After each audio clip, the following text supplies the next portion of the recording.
Meu nome é Lucas, tenho 28 anos. E desde que eu e meu melhor amigo, o Rafa, éramos moleques, a gente mantém uma tradição: acampar pelo menos uma vez por ano. Começamos aos 13 anos, primeiro no quintal de casa, com aquelas barracas baratas que mal paravam em pé. De lá pra cá, fomos pegando gosto e nos aventurando cada vez mais longe. Nunca tinha rolado nada que me deixasse realmente com medo nesses rolês. Até o ano passado, na Serra do Cipó, em Minas Gerais. Para quem não conhece, a Serra do Cipó é linda, cheia de trilhas, cachoeiras e morros enormes. Mas à noite, quando o vento corta e o mato se fecha ao redor, o cenário muda. A mesma natureza que de dia parece um paraíso, vira algo meio intimidador. A gente chegou em plena alta temporada e todo canto bom já estava ocupado. O sol já estava indo embora, então montamos as barracas numa encosta que parecia um túnel de vento. O barulho era constante, as árvores rangiam e cada rajada parecia que ia arrancar a lona da barraca. Quase não dormimos. Na manhã seguinte, desmontamos tudo e fomos até a cidadezinha ali perto. Bebemos cerveja, comemos pastel numa barraquinha e ficamos enrolando até tarde. O problema foi esse: enrolamos demais. Quando voltamos para procurar outro lugar, o sol já estava desaparecendo atrás das montanhas de novo. Acabamos encontrando um ponto mais isolado, longe da muvuca dos outros turistas. O lugar parecia perfeito. Chão plano, perto de algumas árvores que cortavam o vento e uma vista incrível para o vale. Montamos as barracas, fizemos uma fogueira e passamos a noite rindo, bebendo e lembrando das histórias dos outros acampamentos. Já devia ser mais de 1 da manhã quando o clima mudou. Eu estava jogando gravetos na fogueira, quando percebi uma luz distante no meio do mato. Era uma lanterna. A princípio achei que fosse outro campista voltando da trilha, mas a luz não se movia como alguém perdido. Ela vinha direto na nossa direção. Olhei para o Rafa e ele já tinha percebido também. Ficamos em silêncio, só ouvindo o barulho dos grilos e o estalar da fogueira. E cara, existe uma espécie de regra não escrita entre quem acampa. Você não aparece no acampamento de alguém à 1 da manhã, a menos que seja uma emergência. A pessoa foi chegando mais perto. O feixe da lanterna finalmente revelou um homem. Devia ter uns 50 anos, de camiseta simples e short de basquete. Atrás dele vinha uma mulher, uns 40 e poucos anos, mas ela parecia deslocada. O tempo todo olhava para o chão como se não quisesse estar ali. Quando ele se aproximou, já chegou falando alto como se conhecesse a gente. "E aí, boa noite. Bonita essa fogueira de vocês, hein?" Forçou uma conversa sem pé nem cabeça. Perguntou da nossa lanterna, elogiou a marca e do nada começou a falar que tinha sido policial no passado. Só que nada fazia sentido. Ele pulava de assunto em assunto sem conexão. Enquanto falava, os olhos dele não paravam. Ele olhava nossas mochilas, a comida, as garrafas, a barraca. Parecia que não estava ali para bater papo, mas sim para avaliar. Sabe aquela sensação horrível de ser medido? Como se você fosse um objeto em prateleira de mercado. Era exatamente isso. Teve um momento em que ele apontou a lanterna direto para as barracas e disse: "Ah, então é aí que vocês vão dormir, né? Legal essa configuração." O tom parecia amigável, mas a forma como ele disse, não. Parecia que queria saber quantos éramos, como estávamos distribuídos e o que tínhamos. Eu senti o coração acelerar e o Rafa ficou rígido, só observando. A mulher dele, o tempo todo, não abriu a boca.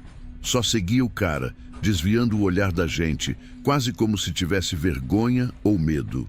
Isso deixou tudo ainda mais perturbador. Depois de alguns minutos, o homem parou de falar, fez uma pausa estranha e simplesmente disse: "Bom, vou deixar vocês aí. Aproveitem a noite." Virou e entrou de novo no mato, a lanterna desaparecendo aos poucos. No exato segundo em que a luz sumiu, virei para o Rafa. Ele já estava olhando para mim pálido e só disse: A gente vai embora. Agora. Não discutimos. Começamos a desmontar tudo em silêncio. Só o barulho rápido dos zíperes, estacas sendo arrancadas e nossas mochilas sendo jogadas às pressas no carro. Cada estalo do mato fazia a gente virar a cabeça, esperando ver a lanterna voltar. Terminamos em tempo recorde e pegamos estrada ainda de madrugada. Dirigimos a noite inteira até a cidade mais próxima, em silêncio, cada um perdido nos próprios pensamentos. Só quando o sol nasceu é que conseguimos respirar de verdade. Até hoje eu tenho quase certeza do que teria acontecido se a gente tivesse ficado. Aquele cara não estava ali à toa. Ele estava avaliando a gente, esperando a hora certa. Talvez voltasse quando a gente apagasse na barraca. Pode parecer exagero, mas se você já passou por aquele momento bizarro em que alguém te olha como se estivesse calculando o que pode fazer com você, você entende exatamente do que eu estou falando. É um instinto que grita dentro de você. E naquela noite, eu sei que a gente só saiu de lá porque escutou esse instinto.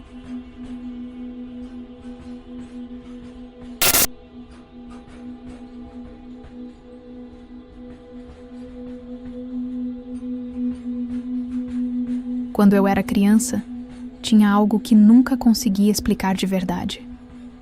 Eu tinha um amigo imaginário, ou pelo menos era o que todos achavam. Ele vivia dentro de uma cômoda antiga, enorme, de madeira escura, que ficava no meu quarto. Eu lembro claramente de como ele me contava histórias. Não consigo me recordar do conteúdo delas hoje, mas naquela época parecia que eu ficava horas escutando. Era como se ele soubesse segredos que só nós dois compartilhávamos.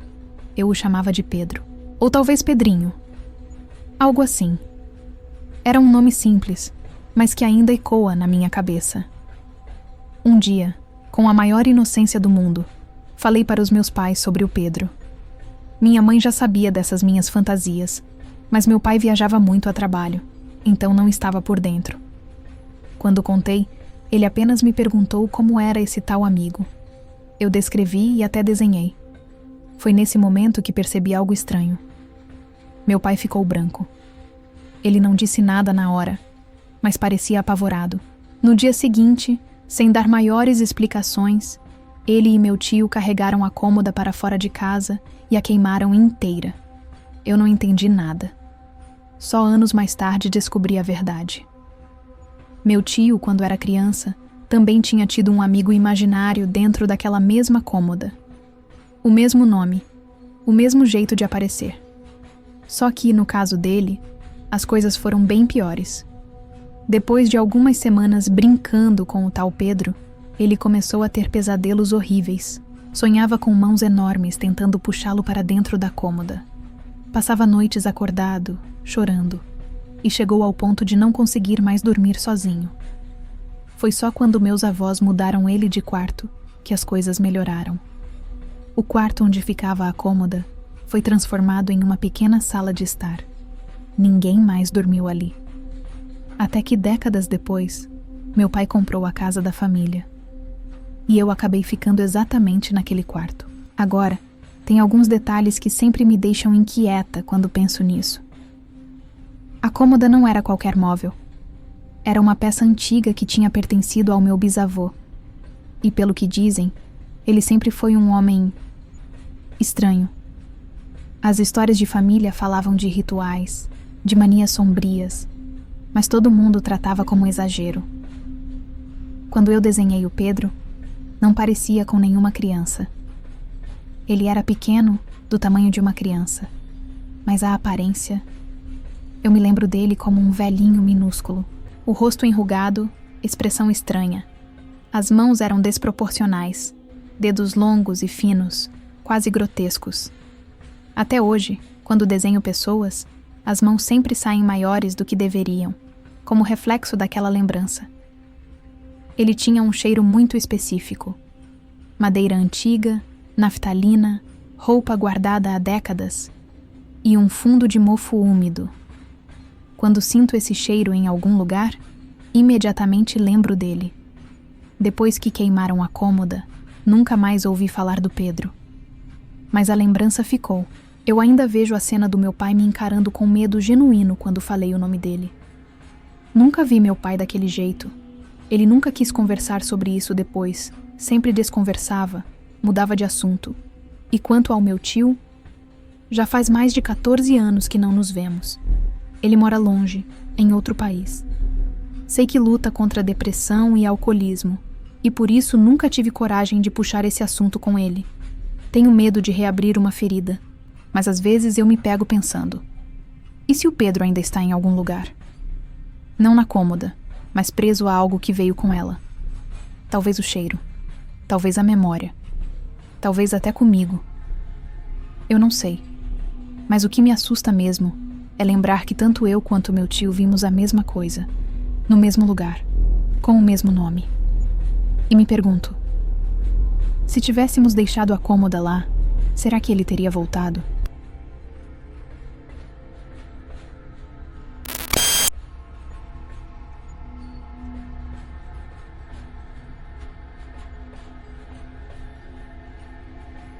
Eu trabalhei como paramédico durante muitos anos da minha vida. Já vi coisas que fariam muita gente nunca mais dormir em paz. Acidentes, tragédias, situações de partir o coração. Mas existe uma noite em particular que nunca saiu da minha cabeça. E até hoje, quando lembro dela, sinto aquele frio no estômago como se eu ainda estivesse lá. Era uma madrugada comum, ou pelo menos parecia. Passava das 2 da manhã quando recebemos um chamado. O rádio informou que havia um carro parado no meio de um trecho deserto da estrada, supostamente coberto de sangue. Eu e meu parceiro trocamos aquele olhar típico de quem sabe que não vem coisa boa por aí. Porque, como sempre, as piores ocorrências parecem escolher esse horário. Seguimos viagem até o ponto indicado. O trecho da estrada era daqueles que dão arrepio só de olhar. Nada de luz, nada de movimento, só o breu cortado pelos faróis da nossa ambulância. Quando finalmente chegamos, vimos um Camaro novíssimo parado bem no meio da pista. À primeira vista, parecia ter se envolvido em um acidente, mas havia algo errado, muito errado. Não havia ninguém ao redor. Nenhum motorista, nenhum passageiro, nenhum outro veículo. Só aquele carro solitário, imóvel, iluminado pelo farol como uma cena de filme de terror. Eu já tinha atendido acidentes estranhos, mas algo naquela noite me fez sentir que estávamos entrando em um território diferente. Parte do meu trabalho, na época, era também atuar como paramédico tático junto ao departamento do xerife. Isso significa que, apesar de eu ser um homem da saúde, tínhamos equipamentos de proteção e até pistolas na ambulância. E foi a única vez em toda a minha carreira que senti que poderia realmente precisar delas. Conforme nos aproximamos do Camaro, meu parceiro foi iluminando o interior com a lanterna. E de repente, ele parou. Sua voz mudou. Ele falou baixo, apressado, quase sussurrando: "Volta, volta agora." Antes que eu pudesse perguntar, ele completou: "Acendi a luz dentro do carro. Tem intestinos enrolados na alavanca de câmbio e um pulmão no banco de trás." Eu gelei. Foi como levar um soco no estômago. O carro parecia um cenário de massacre. Ligamos imediatamente para a central. Relatamos a situação e pedimos reforço policial. Mas antes que conseguíssemos sair dali, vimos algo que me fez tremer como nunca. Uma figura começou a caminhar pela estrada em nossa direção. No início, apenas uma sombra recortada contra o breu da madrugada. Mas conforme se aproximava, vimos que estava coberta de sangue, o corpo inteiro manchado, e os respingos secos e coagulado davam a impressão de que ele tinha saído de um abatedouro. Eu e meu parceiro não pensamos 2 vezes. Colocamos nossos coletes táticos, capacetes, sacamos as pistolas. Meu coração disparou. Eu parecia uma criança de 9 anos, apavorada, implorando pelo rádio para a central mandar reforço imediatamente. Quando ele chegou perto, gritamos para que deitasse no chão. Para a nossa surpresa, ele obedeceu sem resistência. Depois de garantir que ele não estava armado, começamos a conversar. E a história que ele contou parecia impossível. Ele disse que tinha comprado aquele Camaro recentemente e que resolveu testar a potência em um trecho deserto da estrada. Acelerou até onde podia. Em um momento eu estava trocando de marcha e no outro, minha boca estava cheia de sangue. Eu só lembro disso. Era como se o carro tivesse explodido comigo dentro. Ele disse, tremendo. Comecei a examiná-lo imediatamente. Apesar de todo aquele sangue, não encontrei nenhum ferimento grave. Foi quando perguntei sobre o passageiro. Quem estava com você? Ele me olhou confuso e respondeu, passageiro? Eu estava sozinho. Meu parceiro me encarou e disse, sozinho? Mas tem um pulmão no banco de trás do seu carro. O homem congelou. Ficou em choque, incapaz de processar o que estava ouvindo. Eu achei que ele estava tão abalado que nem conseguia pensar direito. Então, decidi levá-lo até a ambulância, enquanto meu parceiro se preparava para a chegada da polícia. Mas havia outra coisa. E se houvesse mais uma vítima por ali, jogada na estrada? Peguei minha lanterna e comecei a vasculhar o local. O carro por dentro era um verdadeiro pesadelo. Intestinos enrolados no câmbio, vísceras espalhadas, pedaços de órgãos grudados no estofado. Parecia que uma granada tinha explodido dentro do veículo. Era o tipo de imagem que nunca mais sai da sua cabeça. Do outro lado do carro, vi manchas de sangue no asfalto. Segui aquele rastro, o coração batendo na garganta. Quanto mais eu andava, mais forte era a sensação de que iria tropeçar em um corpo mutilado a qualquer momento. E foi então que vi algo caído na beira da estrada. Corri, com a lanterna tremendo nas mãos, pronto para encontrar um cadáver humano. Mas não era. Era um cervo. Ou melhor, o que restava dele. Demorei alguns segundos para processar. Então entendi. Quando o motorista estava a mais de 160 km por hora, o cervo atravessou a estrada e colidiu exatamente no para-brisa, de barriga. O impacto foi tão brutal que criou uma espécie de sucção e todos os órgãos do animal foram sugados para dentro do carro, direto em cima do motorista. O sangue, os intestinos, o pulmão, tudo que vimos dentro do Camaro não era humano. Era o resultado de um acidente absurdo, grotesco, mas que quase nos fez acreditar que estávamos diante de uma cena de assassinato ritualístico. No fim, mandei os bombeiros fazerem a descontaminação do carro. Envolvemos o motorista em cobertores e o levamos ao hospital.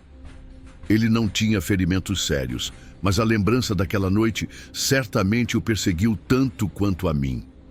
Durante anos, meus colegas do departamento não perderam a chance de relembrar essa história em rodas de conversa. Virou um dos casos mais famosos. Mas eu só sei que a realidade é assustadora e eu estive lá. Eu senti aquele cheiro de sangue, aquele silêncio pesado da estrada, a tensão de apontar uma arma para um homem coberto de vísceras sem saber se ele era vítima ou assassino. E posso garantir uma coisa. Para mim, nenhuma história de terror que você ouvir por aí vai se comparar ao que vi naquela noite, porque essa foi real. Se inscreva e compartilhe nosso canal. Se você tiver coragem,